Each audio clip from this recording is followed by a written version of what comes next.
हैं तमाम गांव के पुरुष और तमाम हमारी पूरी टीम इस गांव में मौजूद है।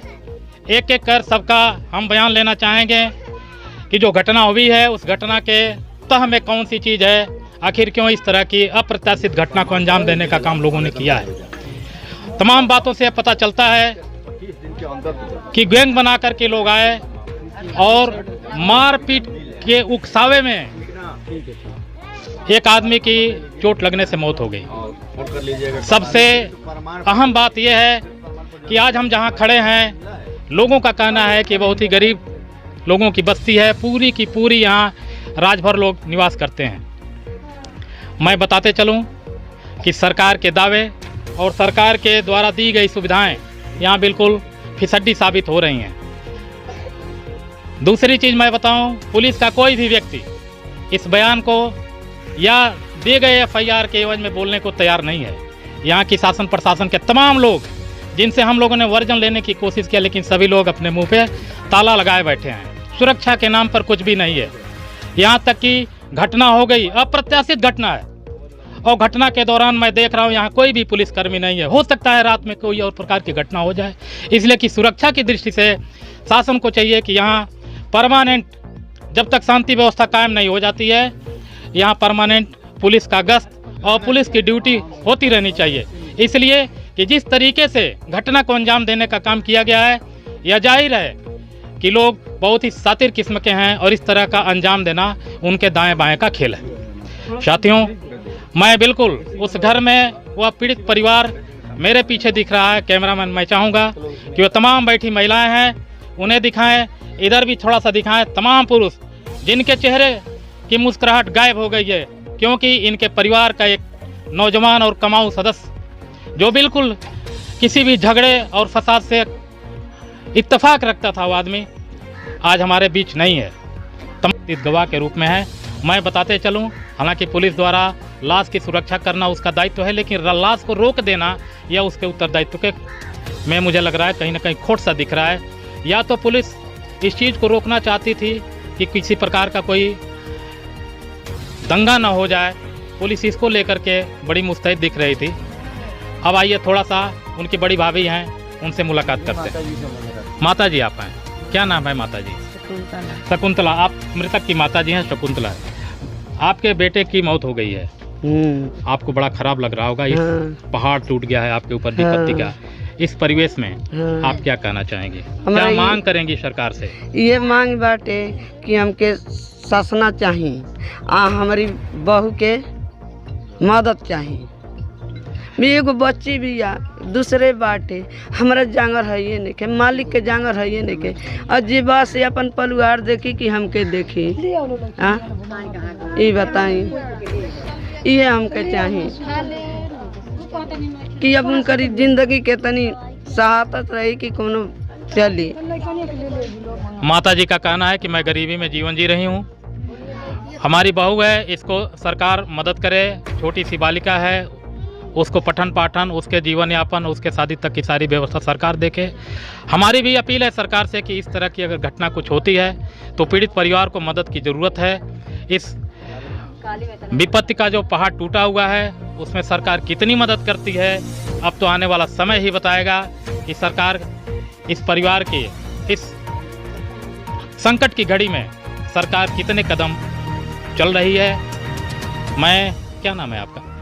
हमार सलहतिया नाम है। सलहती, आप बताइए आपने क्या देखा था? हम देखत हई जे हमारी गरीब के लिए कुछ हमनी के मोदी कुछ हमनी के दया ना कर। जो घटना हुई थी, मारपीट हो रही थी, वहाँ आप मौके पर थी, आपने क्या देखा? देखा ये लड़का गलत कार देखा करता न सब बोल दी न सब लड़का, तो लोग आई धरा धरी कह के छोड़ा दी, लड़का हाथ जोड़ हटा दी, यही लड़का के वो लड़का के चल गए न सो। हम लोग सहनित हो गए, हम लोग न जाननी जजे ई का करता लो, कुछ करी लो ना, जब खत्म हो गई वो लड़का इहो लड़का हटा देने जा। बाद में ये आके आ लड़कन के लुका के जब लोग अपना घर में मैया पूज के खाना खा आराम करता लो, तो जाके ई लो ले हाँकी बाँस जाके मारब शुरू।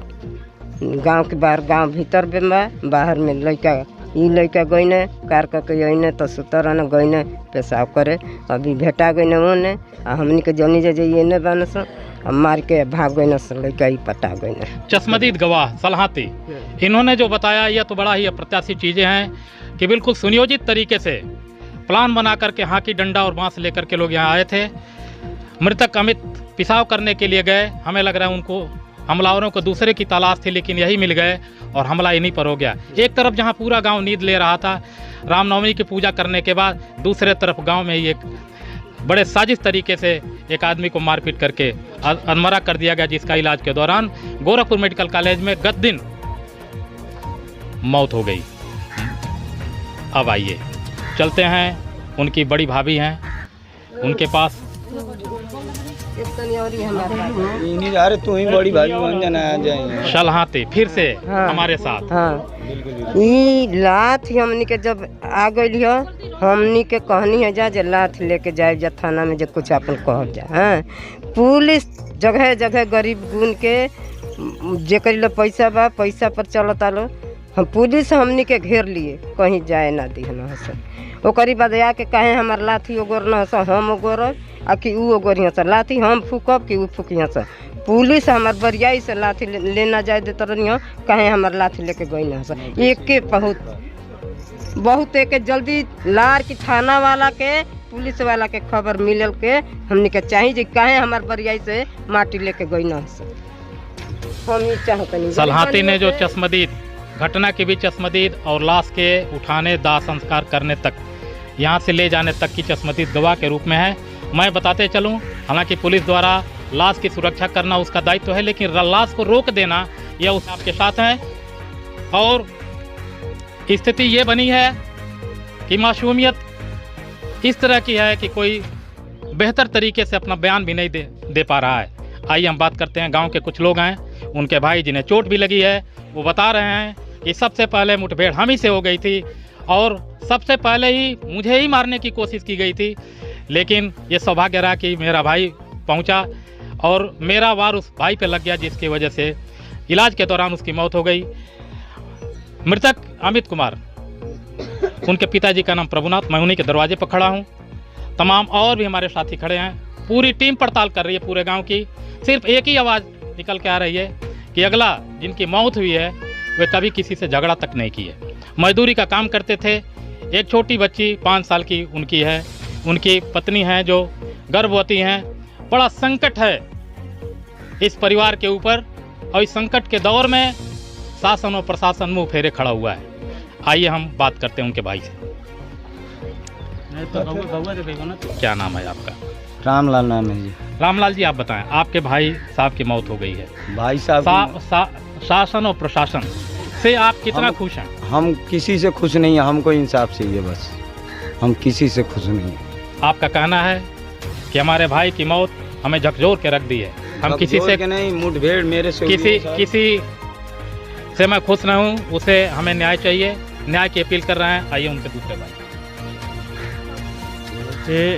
एक पहली बात की, वो बिना नंबर प्लेट की गाड़ी चलाते हैं, आधी रात को आके घूमते हैं। इसी बात के लिए हम लोग बोले तो आके जो है रामू राजभर है, उसने बुलाया फ़ोन करके, वो फ़ोन किया, उसके बाद वो आए तभी मारे हैं। ऐसा लग रहा है कि इस तरह की घटना को अंजाम देने का काम बड़े ही साजिश तरीके से, पूर्व नियोजित तरीके से हुआ है, जिसकी वजह से जैसा कि इनका बयान है कि फ़ोन करके बुलाया गया, मीन्स सारी स्थितियों से हमलावर अवगत थे।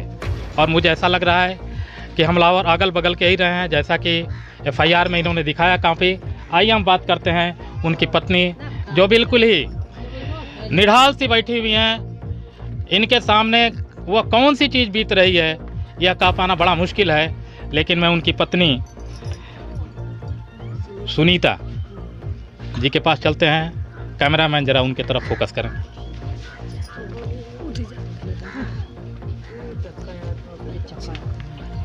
पीछे तमाम सारी बातें आती होंगी, तमाम लोग कुछ कहते भी होंगे, आपका क्या कहना है? मेरे को यही कहना चाहती हूँ कि मेरे पति को इंसाफ मिलना चाहिए और मेरी बच्ची को भी कौन देखेगा। सरकार से क्या कहना चाहेंगे आप? सरकार से मैं यही कहना चाहूँगी कि पहले उनको सजा होनी चाहिए। इनका कहना है कि जो हमलावर थे और जिनके नाम से FIR दर्ज हुआ है उन्हें कड़ी से कड़ी सज़ा मिलनी चाहिए। और हमारे बच्ची की देखभाल कैसे होगी, सबसे ज़्यादा तो यह चीज़ है तो उस कंडीशन में क्या होना चाहिए।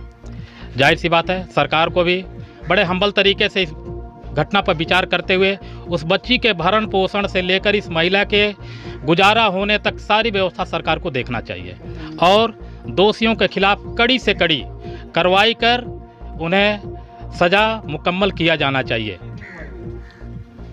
आइए और भी तमाम गांव के लोग हैं। भाई साहब आपका क्या नाम है? मेरा नाम राजेश राजेश जी, आप इस घर से भी परिचित होंगे? हाँ जी।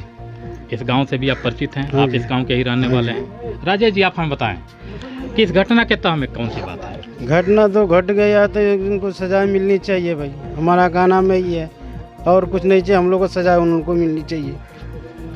हर आदमी के जुबान पर बस एक ही चीज़, सज़ा मिलनी चाहिए, सज़ा मिलनी चाहिए। अब सज़ा देने का काम पुलिस और न्यायालय का है। FIR दर्ज हो गया है, पुलिस मेरे हिसाब से तफ्तीश कर रही होगी, छापेमारी भी कर रही होगी। अभी गिरफ्तारी हुई है कि नहीं, अभी इस परिवार को पता नहीं है। हम भी प्रयास कर रहे हैं कि दरोगा जी से बात कर पूछ लें कि गिरफ्तारी हुई कि नहीं हुई। अभी न्यायालय की प्रक्रिया काफ़ी लंबी चलेगी, सज़ा लेने और देने में काफ़ी टाइम लगता है। फिर भी आप लोगों को बड़ा धैर्य से काम लेना चाहिए, इसलिए कि जब मामला न्यायालय में चला जाएगा तो उस समय की प्रक्रिया लंबी हो जाएगी, उसमें तमाम चीज़ें आती हैं, मामला न्यायालय का हो जाएगा। अब हम मृतक अमित कुमार के पिताजी प्रभुनाथ जी के पास चलते हैं। अभी वहीं इत्तफाक है, अभी वो दाह संस्कार में है। पूरी टीम पड़ताल कर रही है और पड़ताल के दौरान यह बात बिल्कुल खुलकर सामने आई है थोड़ी कि घटना बिल्कुल ही अप्रत्याशित है, बिल्कुल सुनियोजित तरीके से हत्या किया गया है। पुलिस और प्रशासन बिल्कुल मुंह बंद किए हुए है।